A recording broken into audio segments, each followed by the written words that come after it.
Assalamualaikum warahmatullahi wabarakatuh. Perkenalkan, nama saya Muhammad Imran Syafrullah, peserta pelatihan dasar CPNS golongan 2 angkatan 1 dari kelompok 3 NDH 28 PKPSDM Kabupaten Hulu Sungai Selatan. Kali ini akan membahas sintesa agenda 3 dan personal branding.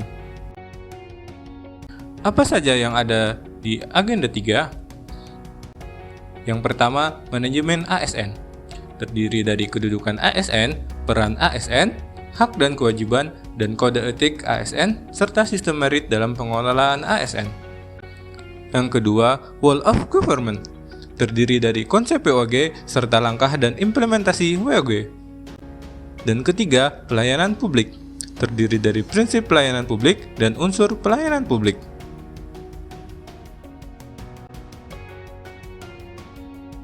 Apakah itu manajemen ASN?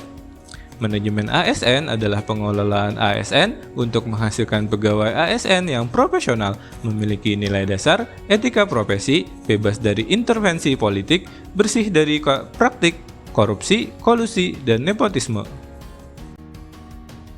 Kedudukan: pegawai ASN berkedudukan sebagai unsur aparatur negara yang menjalankan kebijakan yang ditetapkan oleh pimpinan instansi pemerintah serta harus bebas dari pengaruh intervensi semua golongan dan partai politik.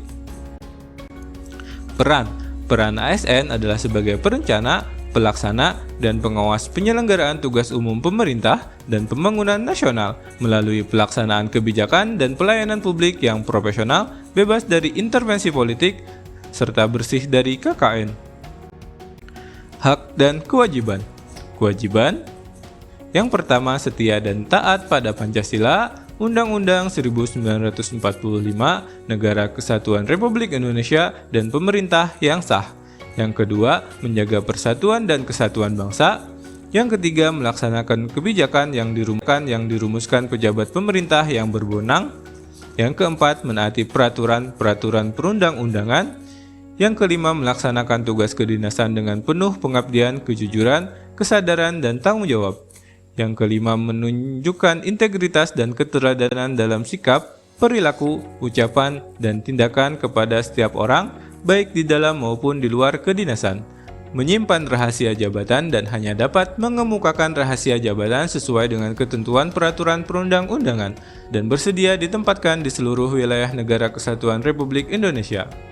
Sedangkan hak PNS yaitu gaji, tunjangan, dan fasilitas, cuti, jaminan pensiun dan jaminan hari tua, perlindungan, dan pengembangan kompetensi.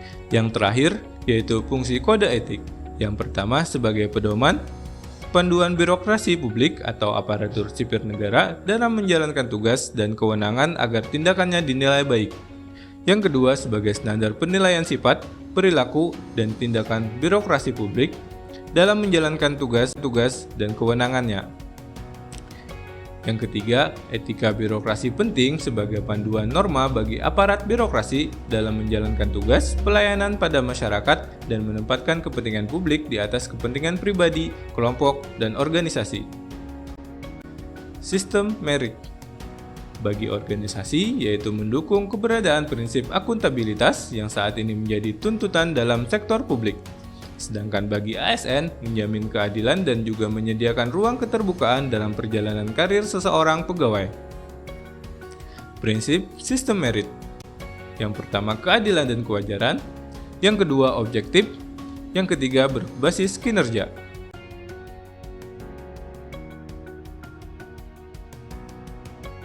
Selanjutnya, Whole of Government. Konsep WOG adalah sebuah pendekatan penyelenggaraan pemerintah yang menyatukan upaya-upaya kolaboratif pemerintahan dari keseluruhan sektor dalam ruang lingkup koordinasi yang lebih luas guna mencapai tujuan-tujuan pembangunan kebijakan, manajemen program, dan pelayanan publik, atau sebuah pendekatan fungsi dalam ruang lingkup koordinasi yang lebih luas guna mencapai tujuan bersama.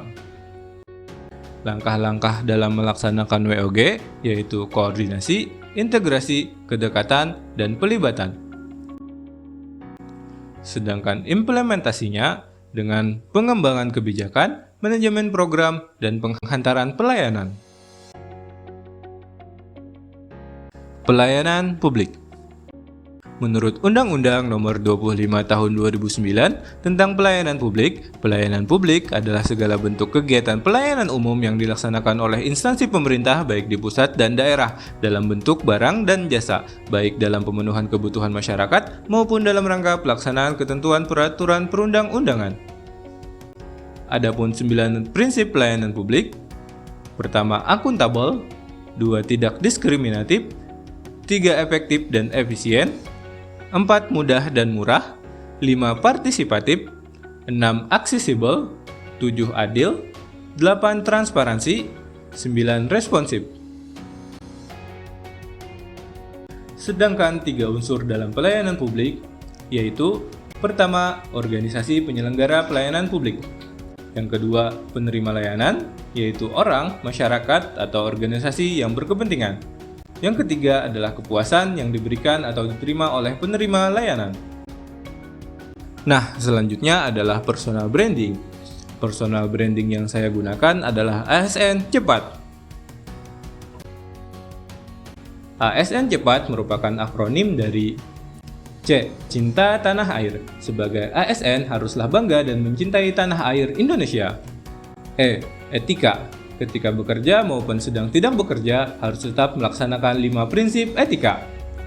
P. Prima. Sebagai pelayan publik haruslah selalu memberikan pelayanan yang prima kepada masyarakat. A. Akuntabel. Ketika bekerja harus memiliki tanggung jawab dan berorientasi pada hasil. T. Transparansi. ASN haruslah menyajikan data sesuai fakta yang ada. ASN Cepat, masyarakat sehat.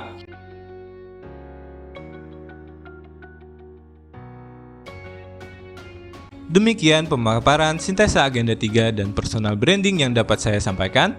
Atas perhatiannya saya ucapkan terima kasih. Wabillahi taufiq wal hidayah. Wassalamualaikum warahmatullahi wabarakatuh.